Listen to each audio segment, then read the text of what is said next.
"I still can't believe you said yes," I told Claire that night. Staring at the ring on her finger as though it was the only light left in the world, she smiled faintly. "Of course I said yes.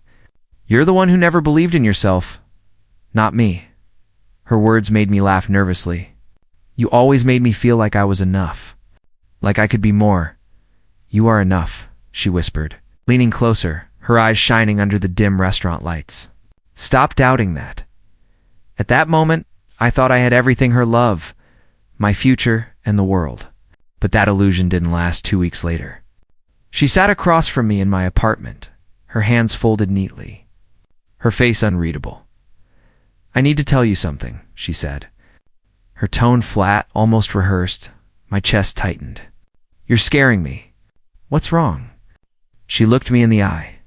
"I can't marry you, Daniel." My breath caught. "What? Claire, you said yes?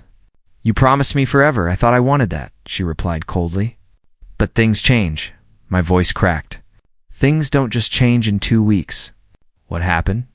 "There's someone else," she said simply, as if tearing my heart apart was just another task on her list. I froze, my hands trembling.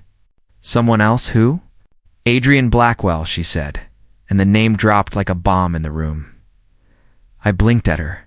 "The billionaire? That man who buys companies just to destroy them?" She didn't flinch. "Yes."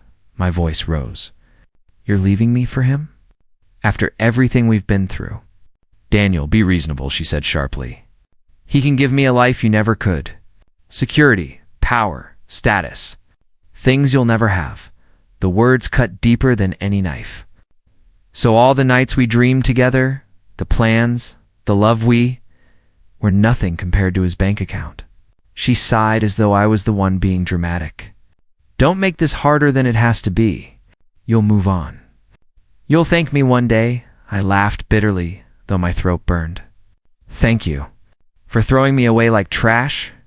For proving that I was never enough for you?" Her eyes flickered, but she held her ground. "You're good, Daniel.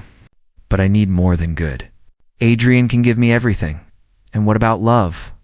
I asked, my voice shaking. "Love doesn't pay bills," she said quietly. "It doesn't build empires. It fades, Daniel. Don't be naive." I pressed my palms against my face, fighting tears.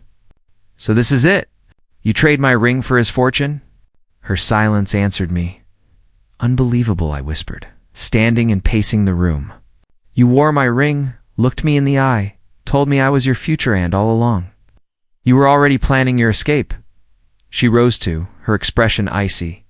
"I didn't plan it. It just happened. Adrian sees potential in me. He believes I deserve better." I stared at her, my chest aching. "Better than me?" Her lips pressed together. Yes, that single word shattered me. I sank onto the couch, unable to stand under the weight of it. "Claire, I gave you everything I had. Every part of me, and it still wasn't enough." She softened for a brief moment, her voice low. "Maybe one day you'll understand. Maybe one day you'll forgive me." I shook my head. "No. One day you'll understand. One day you'll look back and realize what you threw away." Her eyes darted from mine, guilt flashing for the first time. But she didn't take it back. She didn't apologize. She just picked up her purse and walked to the door. "Goodbye, Daniel," she said without looking back. The door closed, and silence filled the room. I sat there for hours, staring at the empty space she left behind. My phone buzzed with messages, probably friends who'd already heard the news. My mother's words from months ago echoed in my head. "She's beautiful, but does she love you for you?" I had brushed it off, convinced love was enough, but love wasn't enough. Not for her. The whispers began almost immediately. Friends stopped calling. Coworkers avoided me. My father's disappointed sigh rang in my ears when he said, "Maybe she was right, son. Maybe you were reaching too high." Everywhere I went, I felt the stares. I read the tabloids splashing Claire and Adrian's photos across their glossy covers, their smiles mocking me. People pointed, whispered, judged. She left him for a billionaire. Poor guy never stood a chance. Who could compete with Adrian Blackwell? Each word carved another wound into me. I had lost her, but worse, I had lost myself. At night I lay awake, replaying every moment. Her laughter, her promises, her kiss on the night she said yes. How quickly it all dissolved into lies. I had believed I was her forever. But forever was just 2 weeks. The ring I once thought symbolized eternity now sat in a box on my dresser, mocking me. A reminder that I wasn't enough. And as I stared at it in the dark, I realized the truth. My life wasn't just broken, it was in ruins. Mr. Hayes, I'm afraid we have to let you go. The words rang in my ears as my manager slid the termination papers across the desk. What do you mean, let me go? I stammered. I've been here 5 years. I work overtime, weekends, he sighed. It's not about your performance. We're restructuring, and let's be honest, your name's been in the gossip columns. The board doesn't like negative attention. I clenched my fists. So because Claire left me for Adrian Blackwell, I'm the one punished. Life isn't fair, Daniel, he said quietly. I'm sorry. Sorry didn't pay rent. Sorry didn't erase the shame burning through me as I packed my desk and walked past. Coworkers who pretended not to stare. That night I sat in my empty apartment, a bottle of whiskey my only companion. My phone buzzed again with notifications. I finally checked. Headlines screamed. Claire Summers spotted on Adrian Blackwell's yacht. From Fiancée to Billionaires, Queen Claire's stunning upgrade. I hurled the phone across the room. Upgrade, I muttered bitterly. That's all I was to her. A placeholder until someone richer showed up. I drank until the walls blurred, till her laughter echoed in my head, taunting me. The next morning, my landlord banged on the door. Rent's late again, Daniel. I can't keep giving you extensions. I'll get it, I lied, my voice hoarse. You said that last month. I need you out by Friday. When the door slammed, I sank onto the floor, jobless, homeless. Claire hadn't just broken my lie. She'd destroyed my life that evening. I stumbled into a dingy bar downtown, the kind of place where broken men went to disappear. I sat at the counter, drowning my misery in cheap liquor. Another round? The bartender asked. Why not? My life's already over, I muttered. A deep voice beside me chuckled. You're too young to say that, I turned. A man in his late 50s sat next to me, sharp suit despite the rundown setting. His gray eyes studied me like he could see through every layer of my pain. You don't know me. I snapped. True, he said calmly, but I know the look of a man who's lost everything. You think you're the only one who's been betrayed? Who's been left in the gutter? I glared at him. And what, you're here to give me some life lecture? Maybe, he said with a faint smirk. Or maybe I'm here to see if you've still got any fight left in you. I scoffed. Fight, look around. I've lost my fiancé, my job, my home. Everyone laughs at me. What's left to fight for? He leaned closer. Yourself. That's always worth fighting for. I laughed bitterly. Myself? I'm a failure. Even Claire saw it. His gaze hardened. No. She saw a man who didn't realize his own value. And men like Adrian Blackwell thrive on crushing people like you before you realize what you're capable of. His words hit a nerve. You know him? Better than most, he replied. He ruined me once too. Took my company, my friends, my reputation, but I rebuilt, stronger, smarter, because I refused to stay down. Something flickered in me, anger, curiosity, hope. I wasn't sure. And what you think I can do the same? He smiled faintly. I don't think, no, but it's not easy. You'll have to bleed for it. You'll have to want it more than revenge, more than pity. I stared at my half-empty glass, his words swirling in my head. And if I don't, then you keep drinking until you disappear, he said bluntly. But if you're ready to fight, I can show you how. I hesitated. Why me? You don't even know my name. He extended his hand. Marcus, and I don't need to know your name yet. I just need to know if you're willing. I shook his hand slowly, my voice unsteady. Daniel and I don't know if I'm willing. But I can't keep living like this. Good, Marcus said firmly. Then that's a start. Come find me tomorrow. Stonewell Tower, 12th floor, noon sharp.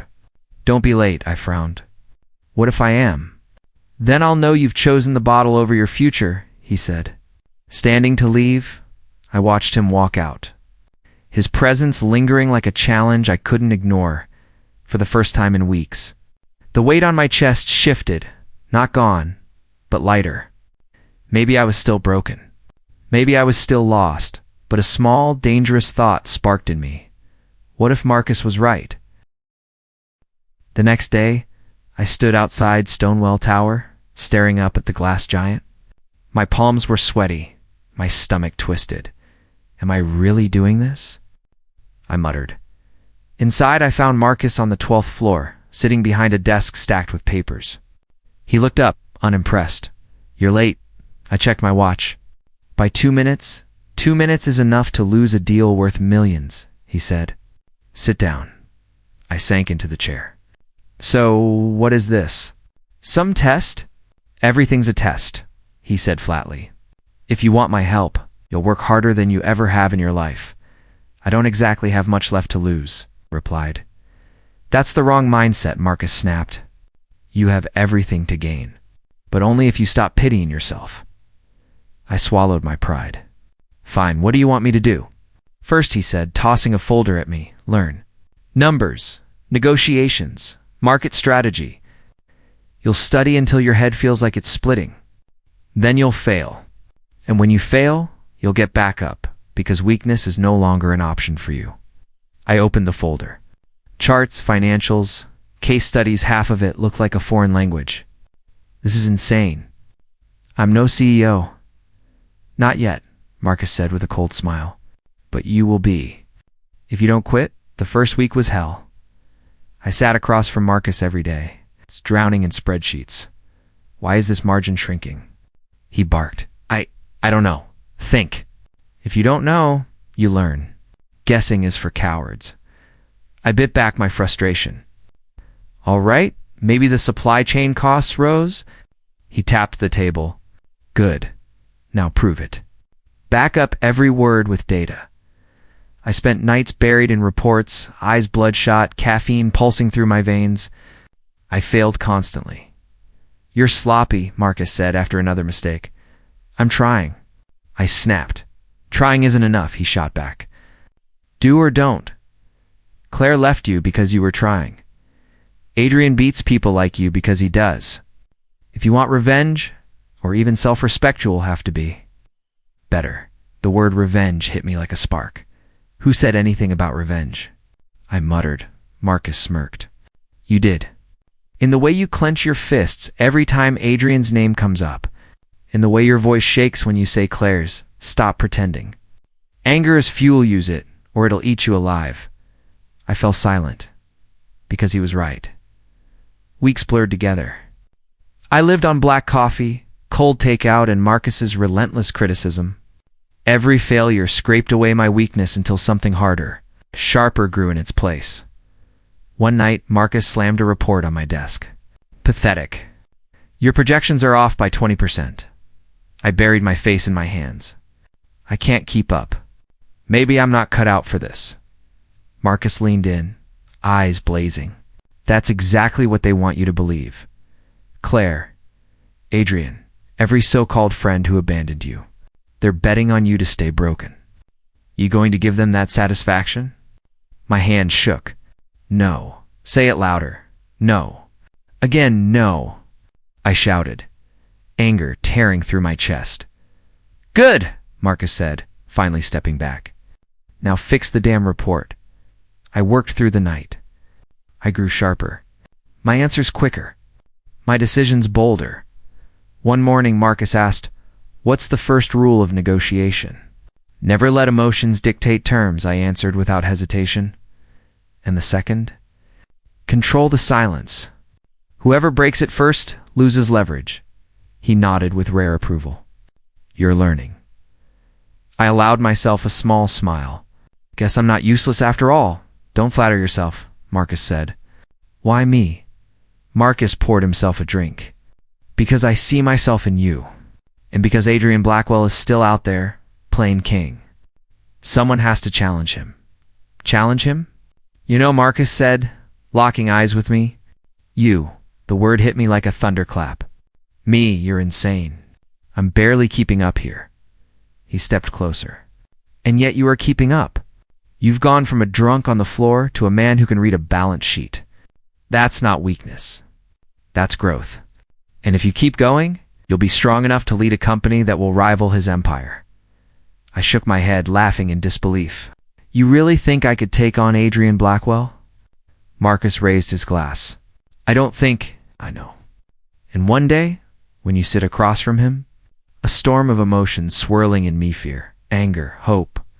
For the first time since Claire left, no more shadows, no more broken pieces. That night, under the shimmer of chandeliers and the hum of wealth, I stepped into the ballroom with my head high, suit sharp, confidence like a blade. A waiter brushed past me, and I caught sight of her. Claire, her eyes widened, her lips parting as if to say my name, but stopping short. She looked the same elegant, polished, but there was a flicker of disbelief in her face that nearly made me laugh. I didn't flinch. I walked right up to her. Claire? She straightened, her glass trembling slightly. You're here? Surprised? I asked. Her voice faltered. I didn't think I'd ever see me again. I cut in? Or see me like this? Her silence told me enough. Marcus was right, I said quietly. Revenge has its own timing. Her jaw tightened. I didn't come here to fight, neither did I. I came here to be seen. And it looks like that worked. Before she could answer, he glanced at me once dismissively. Adrian Blackwell. Still pretending the world spins only when you nod? He didn't even blink. You're still talking? Claire shifted uneasily, her eyes darting between us. Please, not here. I leaned closer, lowering my voice just for her. Strange, isn't it? Years ago, I begged for your attention. Now you're the one struggling to keep composure. Her breath caught. You don't understand? Oh, I understand, I said. I understand perfectly. You chose him. You wanted power, wealth, his name. And you got it. Her voice trembled. And what did you get? I met her gaze, steady and unshaken. Strength, the kind no money can buy. For the first time, she faltered. And I saw it, the crack in her armor. Adrian finally turned, irritation flickering. Who exactly are you? I chuckled. Nobody you need to worry about. Yet he scoffed. Then don't waste my time. He led Claire a step away, but she stopped, her hand slipping from his arm. Wait, she whispered. Her eyes locked onto mine. What do you want? I tilted my head. Want? Nothing? I just wanted you to see. To know that the man you left in ruins didn't stay there. Her lips trembled. You've changed? No, I said. I've become who I was always meant to be. You just couldn't see it. The music swelled, people laughed, and drank around us. But in that moment, it was only us two ghosts facing the wreckage of the past. Adrian growled, Claire, enough. We have investors to meet. She hesitated, then whispered, We'll talk later. I gave her a smile that wasn't a smile at all. No, we won't. Whatever you think you left undone, it's finished. Her eyes glistened, but she didn't argue. She turned away, following Adrian, though her steps were heavier now. I stood there, unshaken, watching them disappear into the crowd. For the first time, I wasn't the broken man in the corner. I was the storm they never saw coming. Marcus's voice was calm but sharp as ever. Adrian's empire is cracking. You see it, don't you? I leaned back in my chair, scanning the reports spread across the desk. Legal battles, shareholder unrest, contracts slipping through his fingers. He's bleeding, Marcus. And this, Marcus tapped one folder, is your knife. A company tied directly to his supply chain. Acquire it, and Adrian stumbles further. I exhaled slowly. So fate really does enjoy irony. Marcus smirked. Only for those who know how to seize it. Before I could respond, my assistant knocked. Sir, the next applicant is here for the secretary position. Send her in, I said without looking up. The door opened. Heels clicked. My heart froze, Claire. Her eyes widened the instant she saw me behind the desk. Shock, then dread washed across her face. I spoke first, my voice steady. Claire, her lips parted. You're the CEO. Yes, I said evenly. I told you once I wouldn't stay broken. She swallowed hard. I didn't know this was your company. Does that change why you're here? Her hands tightened around the folder she carried. I need this job. I raised an eyebrow. From fiancé to applicant. Quite a twist, her cheeks flushed. Please don't mock me. I'm not mocking, I replied. I'm remembering. You once told me I wasn't enough. Now you're asking me for a chance. Her voice trembled. I was wrong. I leaned forward. Say that again? I was wrong, she whispered, staring at the floor. Silence filled the office. For a moment, the only sound was the ticking of the clock. I finally asked, Why here, Claire? Why me? Because no one else will hire me, she admitted. After Adrian, after everything, doors closed. My reputation is poison. I'm desperate. So you want me to fix what you broke? Her voice cracked. No, I want to work. I'll prove myself. I don't expect forgiveness. I studied her. The woman who once looked down on me now stood trembling, stripped of pride. You'd work under me? Follow my rules. Yes, she said quickly. I'll do whatever you ask. The words were heavy with humiliation. She didn't take them back. Marcus, who had remained silent until now, chuckled. Quite the scene. The mighty Brotlow. Marcus, I said without looking at him. Leave us. He nodded and stepped out, still smiling. When the door shut, I leaned back. You know, Claire, you destroyed me once. Do you have any idea what it feels like to see you like this? Her eyes shimmered. Yes, it feels like justice. Justice. I scoffed. No, justice would be me turning you away without a second thought. Then do it, she whispered. End this humiliation. I stared at her, searching her expression. She wasn't defiant. She wasn't manipulative. She was broken. No, I said finally. Her head jerked up. No, I'm not ending it. You wanted a chance, you'll get one, but you'll earn it. No shortcuts, no special treatment. Relief and dread collided in her eyes. You mean you'll hire me? Yes, I said. But don't confuse this with kindness. You'll be an employee, nothing more. And you'll follow every order. She nodded quickly. I will. I leaned closer. Understand this. I don't trust you. You'll start at the bottom, like everyone else. Your past doesn't protect you here. If you fail, you're gone. I won't fail, she said, though her voice shook. I sat back, a bitter smile tugging at my lips. Then welcome aboard, Claire. Report to HR for your contract.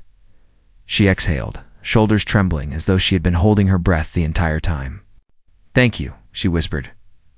Don't thank me, I said coldly. Prove me right for not slamming the door. As she turned to leave, I added, Claire. She froze. Yes. Every day you work here. Remember this moment. Remember how far you fell, and remember who you're answering to now. Her eyes lowered. I already do. When the door closed behind her, I leaned back in silence. The taste of victory was sharp, almost bitter. I didn't know whether to laugh or pity her, Marcus returned, raising an eyebrow. So, the queen kneels.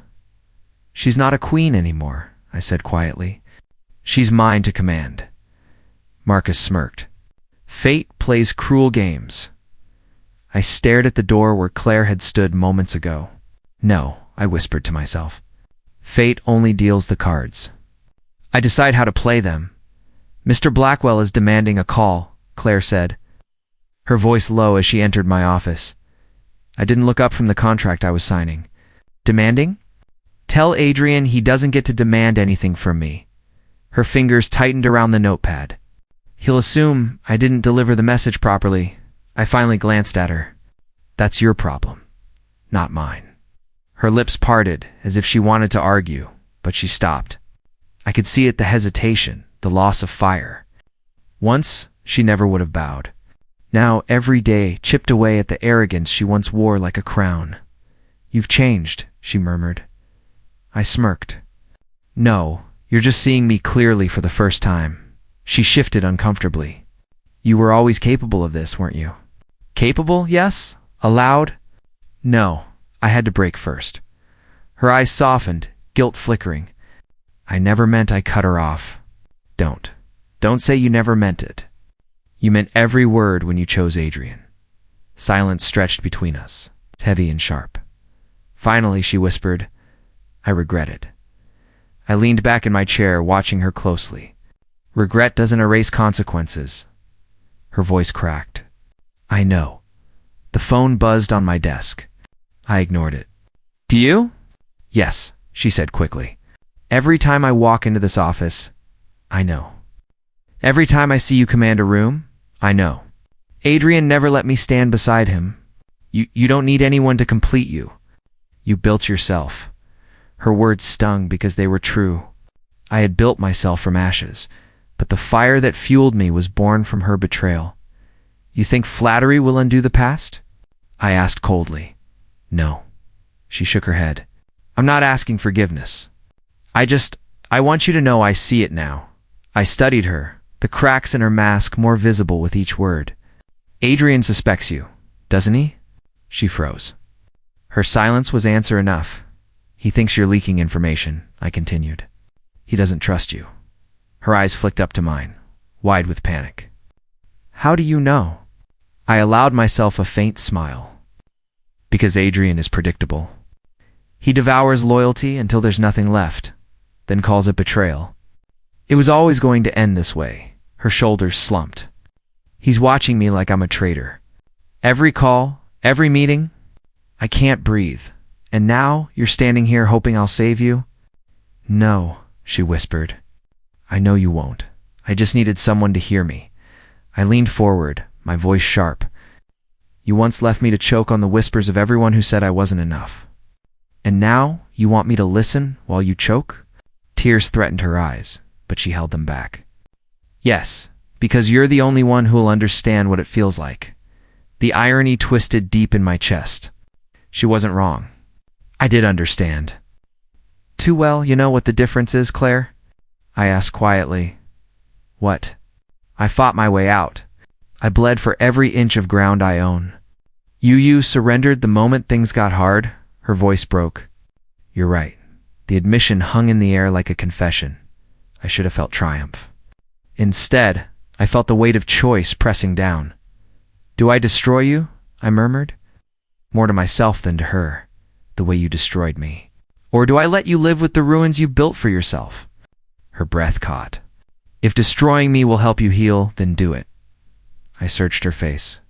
No pride, no arrogance, only surrender. Go, I said finally. She blinked. What? Leave my office? Do your work. Keep your head down. That's all you'll get from me, she nodded, eyes glistening. Yes, sir. When she left, the silence roared. Marcus stepped in a moment later, raising a brow. She's unraveling, I know, I said. And you? I exhaled, staring at the door she'd walked through. I don't know if I want her destroyed, or if watching her fall apart, piece by piece, is punishment enough. I had barely stepped into my office when the sound of heels staggered toward my door. Claire burst in, face pale, eyes swollen as if she'd been crying for hours. Close the door, I said flatly. She obeyed, shutting it with trembling hands. He humiliated me. I leaned back in my chair. Adrian. Her lip quivered. In front of the board, in front of the staff, he called me useless, pathetic. He said I was nothing more than decoration, and then he laughed. I didn't flinch. Sounds like the man you chose. Her hands tightened into fists. Don't do that. Don't stand there like you don't care. I don't, I replied coldly. You made your bed. Her eyes burned with tears. I thought he loved me. I thought leaving you was the right choice. But he doesn't see me. He never did. He strips me apart every day until there's nothing left. I let the silence drag, forcing her to drown in it. Say something, she cried, voice cracking. I finally looked at her. What exactly do you want, Claire? Pity. Rescue. Forgiveness. She stepped closer, desperation clinging to every word. I want you to save me, please. A bitter laugh escaped me. Save you? You destroyed me, Claire. You left me in pieces while the world mocked me. And now you want me to pick you up? Her knees buckled, and she collapsed into the chair opposite me. I was wrong. I was blind. I thought power and wealth meant security. But Adrian, he's a monster. You knew who he was, I said sharply. Everyone knew. You just didn't care as long as you were standing beside him while I was on the ground. Tears spilled freely now. I cared about you. I did. I just thought what? I cut her off. That I wasn't enough? That his empire was shinier than my dreams? Don't rewrite the past, now that the gold turned to rust. She buried her face in her hands. I don't want to go back to him. I can't. I studied her, this broken version of the woman who once looked down on me with icy disdain. The fall had been merciless. Why come to me? I asked quietly. Out of all the people you could run to, why me? Her voice came muffled through her hands. Because you're the only one who ever loved me. Truly. For a second, something twisted in my chest. Old memories, her laughter, the way she once looked at me flared like dying embers. But then I remembered the nights I drowned in whiskey while tabloids plastered her smile beside. Adrian's. You're wrong, I said finally. I loved who I thought you were. That woman doesn't exist anymore. She looked up, shattered. Then what do I do? Tell me, please. I stood, walking around to face her directly. Do you want my honest advice? Yes, she whispered. Leave. Walk away from Adrian. From me. From this city if you have to. Start over where no one knows your name. But don't expect me to fix what you broke. Her hands clutched at my sleeve. I can't just disappear. He'll destroy me if I leave. I pulled away. He's already destroying you. And maybe that's the justice you earned. Her breath hitched. You're cruel. No, I said firmly. I'm honest. The cruelty was yours when you left me bleeding in the ashes. She shook her head violently. I can't take this anymore. Please, please don't let him win. Don't let him crush me completely. The raw desperation in her voice made me falter. For a moment, I saw her not as the betrayer, but as a human being caught in the jaws of a beast. You're asking me to choose, I muttered, half to myself. Destroy you like I once dreamed, or let karma finish the job, she whispered. Please choose mercy. Her words hung in the air. Stabbing at the edges of my conscience, I turned away.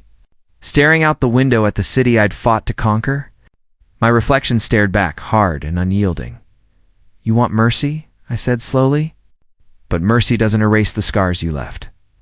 It doesn't erase the nights I begged myself to forget you. Her voice cracked. I know, and I'll live with that every day. Just don't let him be the end of me. I closed my eyes. My inner voice screamed for revenge, for final retribution. But another voice whispered quiet, insistent that letting her drown in Adrian's cruelty might be worse punishment than anything I could devise. Finally, I spoke. I won't destroy you, Claire. But I won't save you either. Not this time. Her sobs filled the room, sharp and broken. Then what am I supposed to do? You survive, I said. The way I had to. Silence fell. She sat trembling, staring at the floor. I walked back behind my desk, each step heavy with the war inside me. You should leave, I said at last. She rose slowly, as though every bone in her body carried weight. At the door, she paused. I wish I had chosen you. I didn't look at her. Wishes don't change history. The door closed softly behind her, but her tears lingered in the air like a haunting echo. Alone, I whispered to myself. Revenge served cold or mercy dressed as cruelty. Either way, the game isn't over. The boardroom was silent when I entered, the kind of silence that carries the weight of death. Adrian sat at the head of the table, or what used to be his throne. His face was pale, his jaw tight. Claire sat 2 chairs down, eyes downcast, lips pressed together as if they were all she had left to hold herself together. I placed the contract folder on the polished table.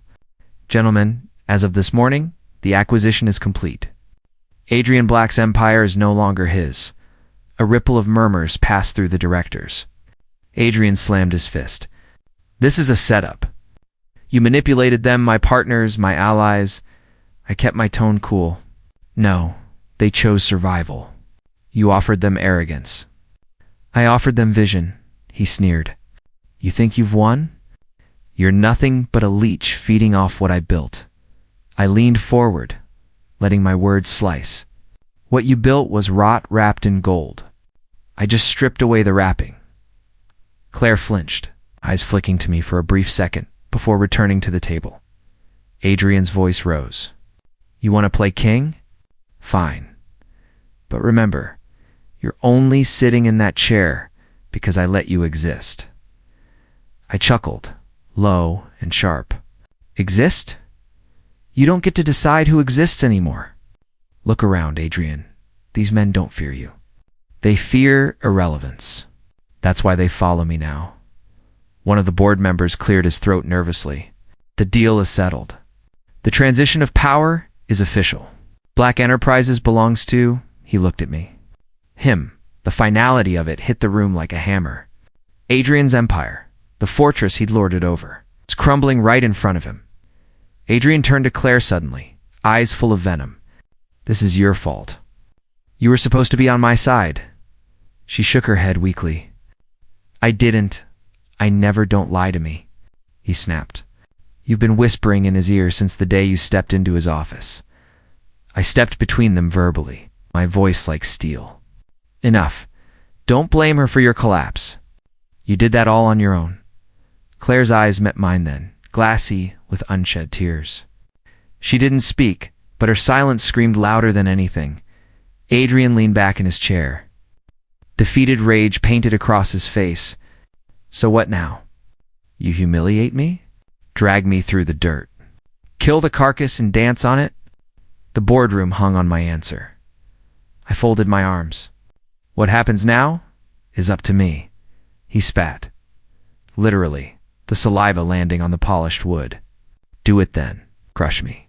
That's what you've wanted all along, isn't it? To see me begging? My chest tightened, not with hesitation, but with the weight of choice. I had dreamed of this moment.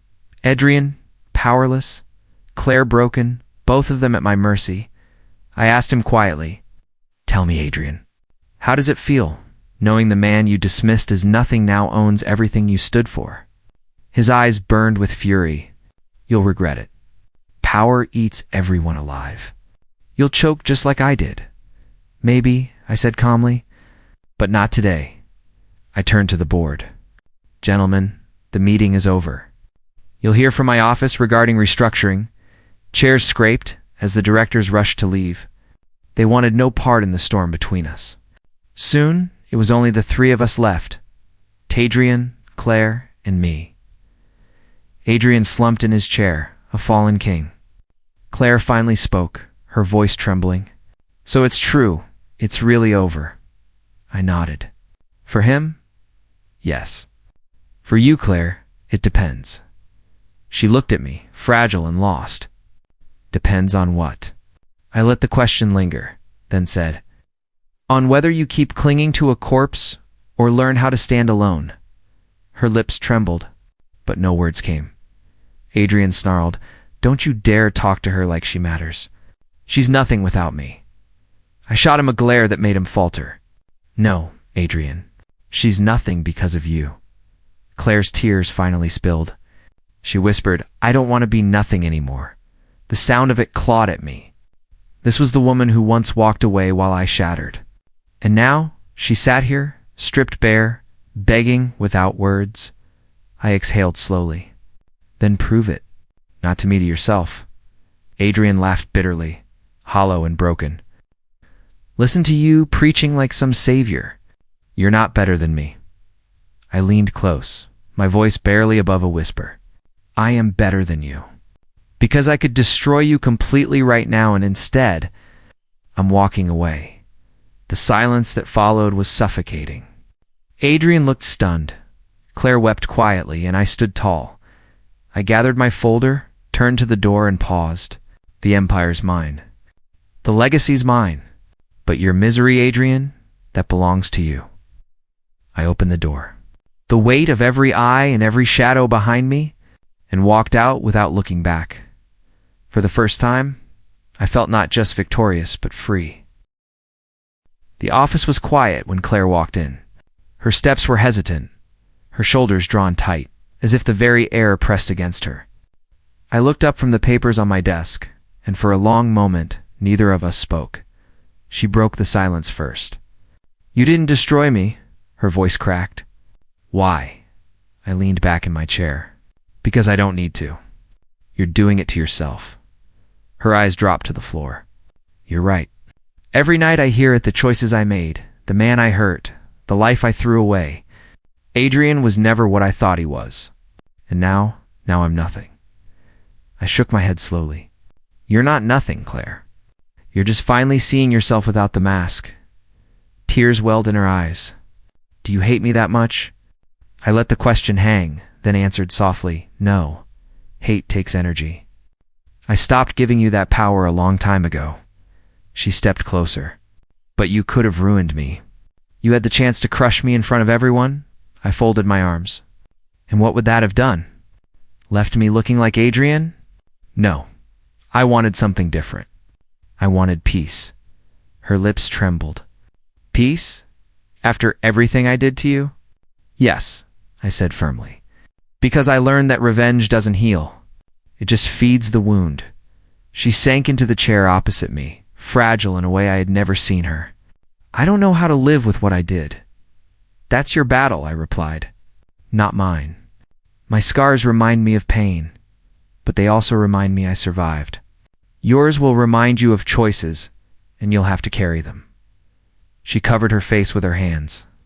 I'm sorry. The words echoed, soft but heavy. For years I'd imagined hearing them.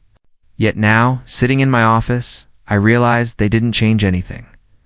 I said gently, sorry doesn't erase the past. But maybe it can shape your future if you let it. She looked up, her eyes red. Do you think I deserve a future? I leaned forward, meeting her gaze. That's not for me to decide. You'll have to prove it to yourself. She exhaled shakily. And you? What will you do now that you've won? I smiled faintly. Winning wasn't about taking Adrian down. It was about standing again. I'm not defined by betrayal anymore. Her expression wavered, as if she didn't know whether to envy or admire me. I never thought you'd rise like this. I never thought. She stopped herself. You never thought I was strong enough. I finished for her. She nodded, shamed. I let the silence stretch. The old me would have clung to her words, desperate for validation. The man sitting here now only felt free. Finally, she whispered, so this is it? Yes, I said simply. This is closure. She stood slowly, her hands trembling. I don't know if I'll ever forgive myself, I replied quietly. Then let that be the lesson you live with. She lingered by the door, her voice breaking. Goodbye. Goodbye, Claire, I said. Finality in every syllable. The door clicked shut, and with it, the weight of years lifted from my chest. I turned toward the window. Watching the city lights flicker like stars caught in steel, for the first time in a long time, the reflection staring back at me didn't look broken. It looked whole. I spoke aloud to the empty room. Words meant only for myself. The best revenge isn't in destruction. It's in living so well, the past can't touch me anymore. The silence that followed was peaceful, not suffocating. My scars would always be there, etched into me like quiet reminders. But they no longer burned, they guided. I picked up my pen, signed the final document of the day, and set it aside. The past was behind me. The future was mine. And with that, I closed the chapter. That just in my story, but in my soul.